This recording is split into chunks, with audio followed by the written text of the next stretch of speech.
I never forgot the smell of sour milk and overcooked spaghetti. Middle school cafeteria, 7th grade, the year when my tray and my dignity hit the floor in front of everyone. Her name was Dana Clements, blonde ponytail, loud laugh, eyes like she was always in on a joke you weren't supposed to understand.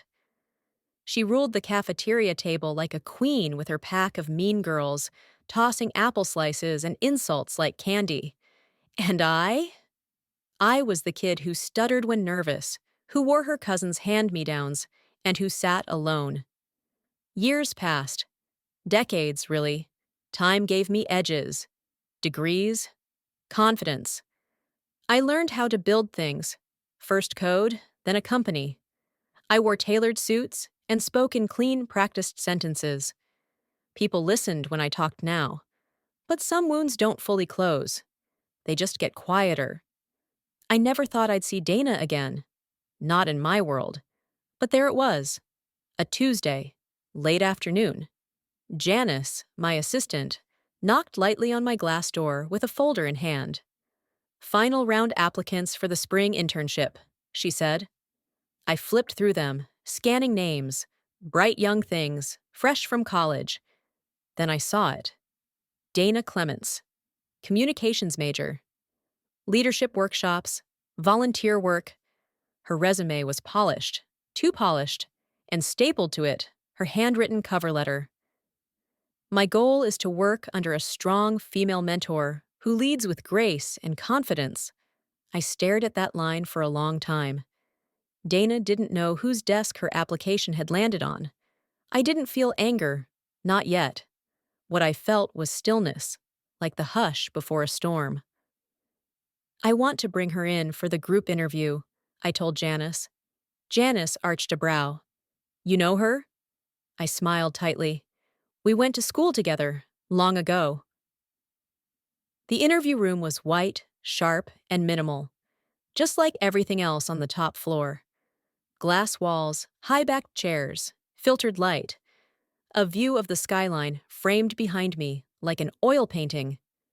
It was intentional. I'd built every part of it myself. Quiet power, no flash, just control. We were interviewing 5 candidates. All recent graduates, all nervous, all smiling too wide. Dana walked in last. She hadn't changed as much as I thought she would. Hair still tied back in that same ponytail, though now, with a few subtle streaks of caramel highlights. A blazer that didn't quite fit right. A purse she clutched a little too tightly. Her eyes scanned the room and landed on me. And for a moment, nothing. No recognition. "Hi," she said. "I'm Dana Clements." I stood and extended my hand. "Ava Whitmore, CEO." Her smile didn't falter, but I saw the flicker, something behind her eyes, a brief tightening of her jaw. Recognition not of me, but of status. She didn't know who I was. She just saw someone important. And she wanted in. The other applicants introduced themselves, and we began. I listened as they talked about group projects, mentors, dreams of making a difference. Dana was smooth, too smooth. Her answers were prepped, her voice calm, rehearsed. She laughed when she should, made eye contact, knew which buzzwords to drop. But I watched her more than I listened. She had always known how to perform. Back then, she wasn't just a bully. She was calculated. She didn't throw food at everyone, just the quiet ones, the odd ones, like me. Once, she slipped ketchup packets into my backpack and then laughed as it burst across my notebook. Another time, she asked me to sit with her table, then stood up the moment I did, leading the others away in giggles. Her cruelty wasn't loud. It was surgical. She never got caught. Now, she looked like the kind of person who had never been caught for anything in her life. "Dana," I said halfway through, flipping through her file, "your resume says you organized a peer mentorship program in your senior year." She smiled. "Yes. I really believe in lifting others up. It's something I wish I had when I was younger." I nodded slowly, as if impressed. "Interesting," I murmured. Did you feel like someone held you down back then? Her brow furrowed. Excuse me? Just curious, I said. What was high school like for you? There was a pause. She gave a soft, polished laugh. Oh, I don't really remember much of it. I wasn't. I mean, I didn't peak in high school, if that's what you mean. No, you just made sure I didn't either, I thought. Instead, I smiled. Of course! The interview wrapped. Janice gathered the resumes. The other candidates thanked us. Dana lingered behind a beat, her fingers twitching as she held her purse strap. Something in her posture had shifted. Not fear, not guilt, suspicion, but still. She didn't know. Not yet. That evening, the office emptied like it always did. Heels clicking toward elevators, laughter trailing from glass conference rooms, inboxes left for tomorrow. But I stayed behind. The sun dipped behind the buildings, casting long shadows across the city. My office grew quiet, save for the low hum of the HVAC and the occasional creak from the old wood floors. I sat at the edge of my desk, Donna's application open in front of me, her cover letter highlighted in yellow. I believe empathy is the cornerstone of leadership. I exhaled through my nose. The word sat like a stone in my throat. Empathy. I remembered the day she took my diary, read it aloud in front of the whole gym class. I had written about my mom being laid off, about being scared we wouldn't make rent. I'd written about my loneliness. Dana read it in a mocking, syrupy voice, while the other girls laughed, clapping and howling like it was stand-up comedy. I had stood there frozen, heat rushing to my face, tears stinging my eyes. That was the day I stopped writing anything that wasn't for a grade. She broke things inside me I didn't even know had names back then. The next morning, I brought the folder into our executive team's morning huddle. Just a small group, people I trusted, people who knew what it had taken to build this company from nothing. I held the folder loosely. One of the candidates caught my attention. I said, keeping my voice measured. Dana Clements, communications major, strong interview. Harper, our CTO, nodded. She was poised, almost too polished, but smart. She's the one who did that research project on brand empathy, offered Malik, our head of strategy. I liked her framing. I glanced around. No one else knew. No one saw the name and flinched, because to them, she was just another intern hopeful. She and I went to school together, I said finally. There was a pause. She was unkind, I added. Harper tilted her head. High school unkind or lawsuit unkind? I gave a soft smile. Middle school. She bullied me. Another pause. Awkward, but not uncomfortable. She knows who you are, Malik asked gently. No, I said. Not yet. The room was silent for a few seconds longer than normal. Then Harper folded her arms. You want to block her application? I could, I replied, but I'm not sure that's the right move. She hurt you, Malik said. She did, I nodded. But she also doesn't know I'm the one holding her future in my hands now. What do you want to do? Harper asked. And that was the question, wasn't it?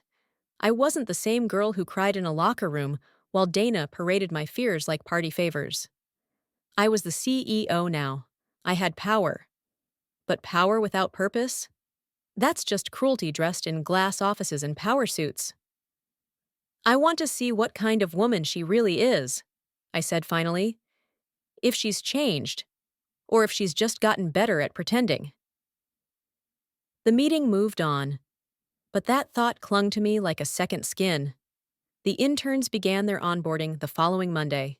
Lanyards, orientation packets, building tours. Janice handled most of it. I kept my distance. Dana didn't look out of place. If anything, she fit in too well. She stood close to the other interns, led icebreaker games, offered to take notes without being asked.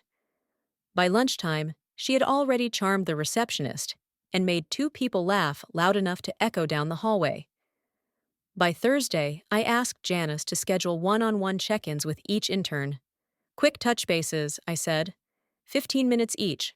I want to see who we're working with up close. Janice nodded. You want Dana slotted last? I didn't answer right away. Then, yes. The day moved slow. I met with the others. Eager, awkward, some genuine, some clearly playing a part. When Dana walked in, she closed the door behind her softly. Her heels clicked as she approached my desk. Thank you for making time, she said, sitting neatly. I've really been enjoying the program so far. I didn't offer her a smile.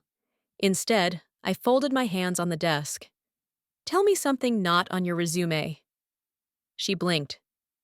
I like asking people that, I added. No rehearsed answers, just something real. Dana tilted her head slightly, then smiled. Okay, I used to be a very different person. I raised an eyebrow. In college, I had to confront that I wasn't always kind. I was insecure growing up, and sometimes that came out the wrong way. So I've worked hard to be someone I'd want to follow. She looked at me then, like she was trying to read my reaction. I kept my face still. People don't usually admit that, I said. I think they should, she replied. People can grow. I'm not proud of everything I've done, but I've tried to change. It was almost convincing. Almost. You know, I said after a pause, you mentioned you grew up in Westfield? She nodded. Yeah. Did you go to Monroe Middle School? Her smile faltered. I did. That was a while ago. I remember Monroe, I said. Small cafeteria. Red linoleum floors. Do you remember the lunches? Dana shifted. Vaguely. They used to serve those pizza rectangles on Fridays. She gave a small, nervous laugh. Wow, that's a blast from the past. Some memories stick, I said. Oh, especially the loud ones. I let the silence sit. She didn't speak. Then I leaned forward slightly. I remember you. Her face changed. Not all at once, but in tiny, subtle fractures. The lift of her brow, the slight parting of her lips.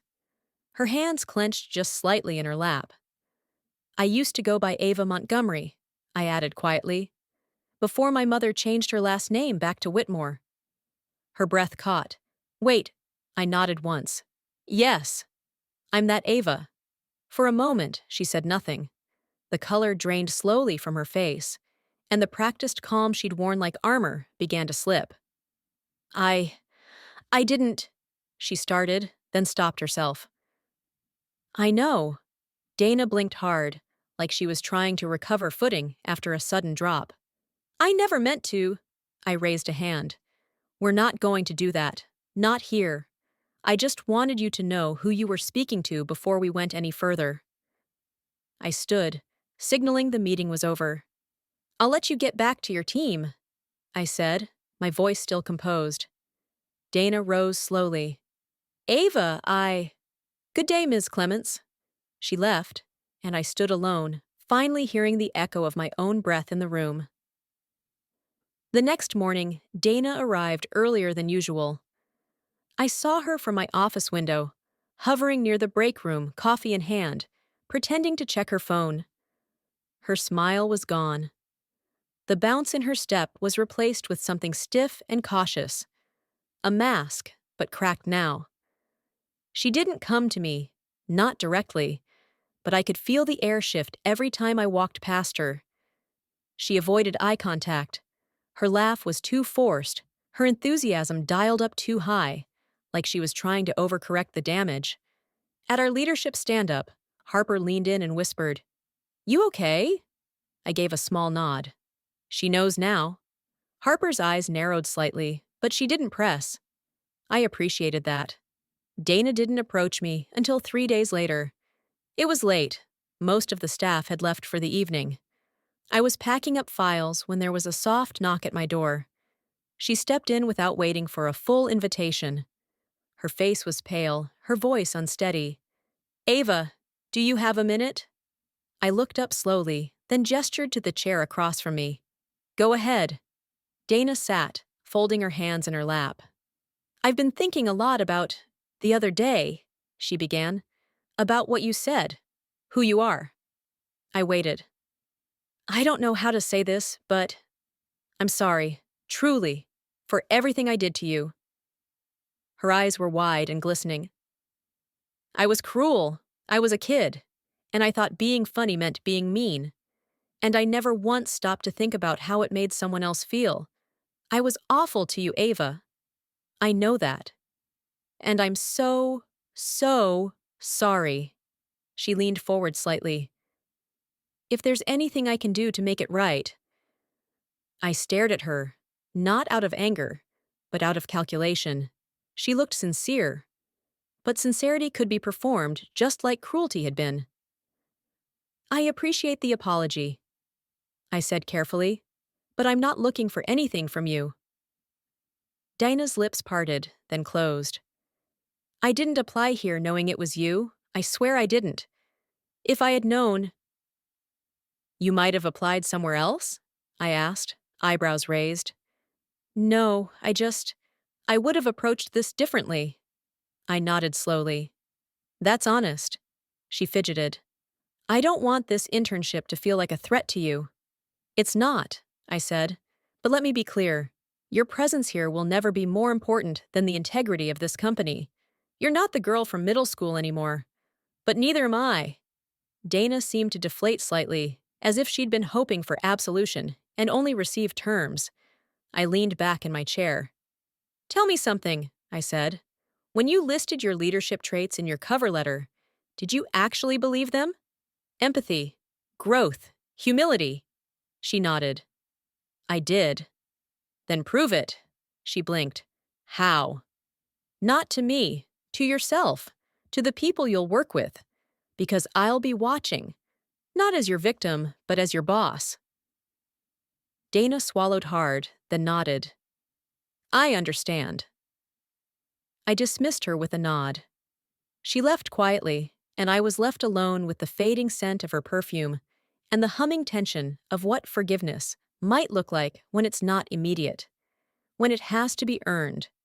The following week passed in a blur of strategy sessions, product reviews, and investor updates.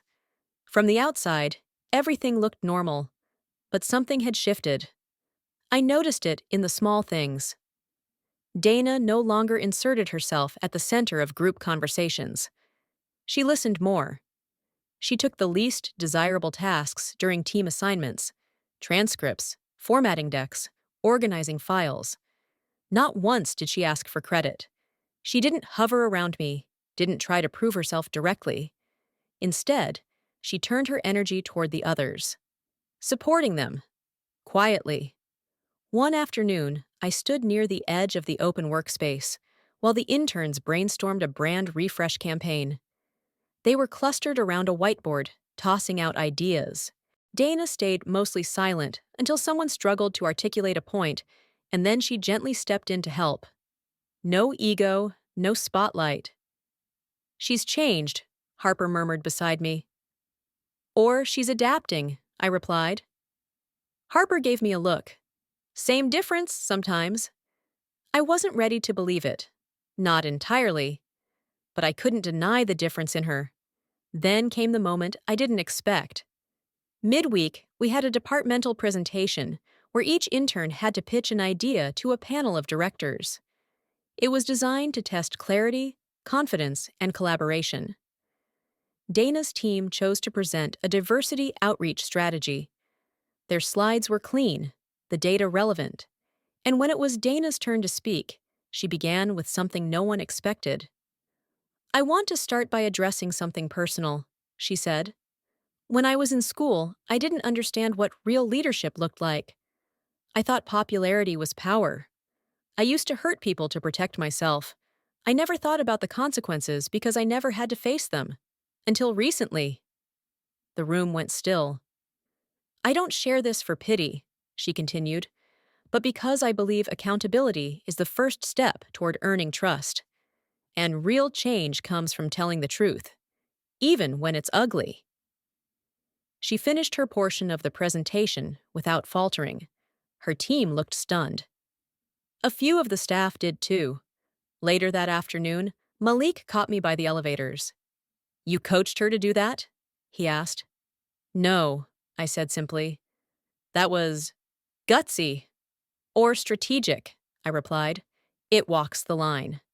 Malik studied me. "Does it matter if it's both?" That question sat with me for the rest of the day. At the evening leadership debrief, the directors were split. "She's showing growth," said one. "Or just saying what she knows will score points," said another. Harper leaned in. "You asked for accountability. She delivered it. What's the end game here, Ava? Do you want her gone? Or do you want her to become better?" I didn't have an answer, because I wasn't sure anymore. I walked to the window of my office, looking out over the city, and remembered the cafeteria again. The laughter, the sting of rejection, the cruelty. But this wasn't seventh grade anymore. It was now. And people were watching, not just her, but me. It was just past 9 p.m. when Janice forwarded the email to my phone. The subject line was innocuous. Private message regarding intern conduct. I opened it, expecting something minor, maybe a scheduling complaint or a petty team disagreement. But the message hit harder than I expected. "Hi, Ava. I wanted to bring this to your attention quietly. I overheard Dana speaking to one of the other interns, Tina, after their presentation last week. Dana told her she only brought up her bullying in school because she knew the CEO had a thing about authenticity and that it was a good way to earn points." Tina looked uncomfortable. "Dana said she was just kidding, but I figured you'd want to know. I'm not trying to stir trouble, but I thought it might matter." I sat with that email open on my screen for a long time. I didn't even notice my tea had gone cold. Was it a joke? A nervous deflection? Or had I been right all along? I called Janice the next morning and asked for a review of intern team logs. Nothing invasive, just enough to track who was working with whom and what tasks Dana had been assigned. Everything checked out. No red flags, no shortcuts. Still, something twisted in my gut. Later that afternoon, I saw Tina in the hallway. I pulled her aside casually, asked her how she was enjoying the program. She smiled but seemed nervous. I waited a moment, then asked, "How's Dana treating you?" Tina hesitated. "She's good. She's helpful." "But?" She bit her lip. "Sometimes I can't tell if she means what she says. Like she compliments your work but watches to see how you take it." I nodded. "Thank you." That evening, I gathered my executive team again. "I need to know something," I told them. "Do we believe in redemption here? Or do we just say we do when it's convenient?" Malik raised an eyebrow. "What happened?" I explained the email, the overheard comment, the doubt. Harper sighed. "So the confession may have been performance. Does that cancel out the actual work she's done since?" "That's the question," I said. "She's still an intern," another director added. "Not a partner. She's not irreplaceable." "But neither is trust," Malik said quietly. "Especially yours." They looked at me then, not as a CEO, but as a woman who had quietly survived something and now stood on the edge of a decision no one could make for her. I didn't sleep that night. I thought about the younger version of me, the girl who had spent entire lunch periods hiding in the school library, clutching her spiral notebook like a life raft. I thought about how long it had taken to build this life, this reputation. I thought about grace, about power, and about what I owed to that girl. The next morning, I called Dana into my office. She entered with the same careful posture I'd come to recognize, polite, alert, waiting. "You said something to Tina last week," I said without preamble. "Something about your presentation, that it was a strategic move." Dana's face drained of color. No, I was joking. It was a stupid joke." "You weren't alone. Someone else heard it." She swallowed. "It was just nerves. I didn't mean it like that." "But you said it," I replied. And now, I have to ask myself what you really meant during that speech, and whether this internship is about growth or just survival. Dana's lips trembled. Please don't fire me. I'm not firing you, I said. Not yet. I leaned forward. But this is your final chance. No more masks. No more jokes that undermine your own progress. You want to prove you've changed? This is it. Earn it. Dana nodded slowly, her voice barely above a whisper. Okay. 2 days later, an unexpected crisis landed in our laps. One of our legacy clients, Paramount Line, a luxury hospitality chain, was threatening to pull a six-figure contract. Their complaint? A serious oversight in a recent pitch deck sent by our comms department. Wrong numbers, outdated graphics, a tone that sounded flippant, not premium. They felt insulted, and they wanted answers. Harper and Malik were both out at a tech conference. I was left to handle it with a lean team. Who assembled the visual package? I asked. One of the junior managers hesitated. I think it was one of the interns. Dana was helping prep that deck. Of course she was. I called Dana in immediately. She entered the room with a stiff posture and wide eyes, already sensing the gravity. I need the original files you worked on, I said. She didn't argue, didn't deflect. She pulled a USB from her tote and handed it over. I backed them up last night after I heard about the client's call. I knew it might be connected. Did you build the slides yourself? I asked. She hesitated. I formatted the deck, yes, but I didn't write the numbers. I flagged them. Twice. The final file wasn't mine. You have proof? She nodded. Check the comments on slide 7 and slide 11. I flagged the discrepancies and emailed the lead designer. I can forward that now. She pulled out her phone, and within minutes, the email thread was in my inbox. She had, in fact, done her part, and no one had followed up. I exhaled. You'll join the client recovery call at 2:30, I said. You'll take notes and observe how I handle it. If they ask about the deck, I'll explain it was an internal communication error, but you'll speak if I ask you to. Dana's eyes widened. You want me on the call? This is your company too. While you're here, I said. Time to start acting like it. The call was tense but salvageable. I addressed the client with respect and clarity, owning the mistake without placing blame. When I asked Dana to walk through the visual logic of the deck, she kept her voice steady. Professional, unemotional, clean. By the end of the call, the client agreed to a probationary extension of the contract. Later that evening, Harper called from the airport. I heard about the fire drill, she said. How'd Dana do? She handled it, I said. Didn't hide, didn't blame, just showed up. Harper paused. Then maybe she's finally learning. Maybe. Or maybe she'd always been capable of more, and had just never been asked to show it without armor. The office felt different the next day.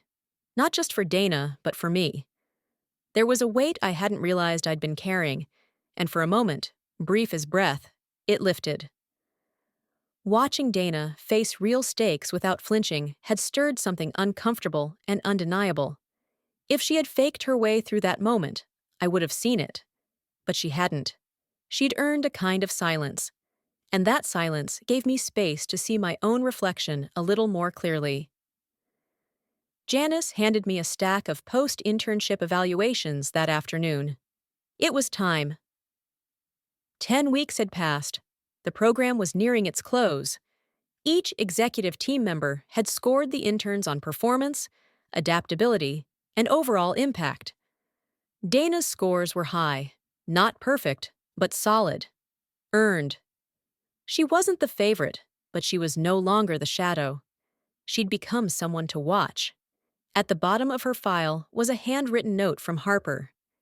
You said she'd never understand growth. I think she might be proving us both wrong. I closed the file and leaned back in my chair. That night, I stayed late. I walked through the darkened office, Empty now, except for the janitor humming softly somewhere down the hall. I paused near the whiteboard the interns had used during their first week. The ink had been mostly wiped away, but I could still see the faint outline of Dana's name among the team sketches. She had stood right here, bright-eyed, not knowing who I was, not knowing what she represented to me. And now, she was someone entirely different. Maybe. I went back to my office and opened my email. There was a message from Dana, time-stamped just an hour earlier. Subject: Thank you, Ava. I know the internship is almost over, and I'm not sure if I'll be considered for anything beyond it, but I wanted to say something regardless. Thank you for not dismissing me, even when you had every reason to. Thank you for holding me accountable. And thank you for showing me what real leadership looks like. I never learned that in school. I've learned it here. Dana, it wasn't flowery. It wasn't strategic. There was no ask, no subtext. Just words, plain and steady, like a door left slightly open. The next morning, I printed a list of final offers. 3 interns would be asked to stay on for longer contracts. Their names would be announced at the closing meeting. Dana's name was on my list. When the time came, I stood before the interns and the leadership team in the main conference room. The air was thick with anticipation. Smiles were already forming on some faces, hopeful glances darting across the table. I called out the first name, then the second. Then I paused. Dana didn't look at me. She kept her eyes focused on the tabletop, hands clasped tightly in her lap. Dana Clements, I said finally. Her head snapped up. You've been offered a 3-month junior fellowship, I continued, if you choose to accept it. She blinked, unsure whether to speak. Then a small, stunned nod. Her voice trembled. Yes. Thank you, I didn't smile. But I nodded back. Because sometimes, grace doesn't look like forgiveness. Sometimes, it looks like opportunity. A week after the announcement, I stood in the cafeteria. Same red tile pattern. Different city. Different shoes. I was visiting my old middle school, now part of a mentorship program our company had just funded. I walked through the halls, where I'd once counted the tiles just to avoid eye contact. The librarian remembered me. She had gray in her hair now. She asked what brought me back. Closure, I said. Later, as I watched kids line up with their plastic trays and awkward jokes, I didn't feel anger. I didn't feel small. I just felt done. Dana hadn't become my friend. She didn't need to. She had done the work, and I had done mine. Healing, I'd learned, doesn't always end in hugs. Sometimes it ends in a job offer, a second chance, a full exhale. I left the building, sunlight warming my face, and finally, I let go.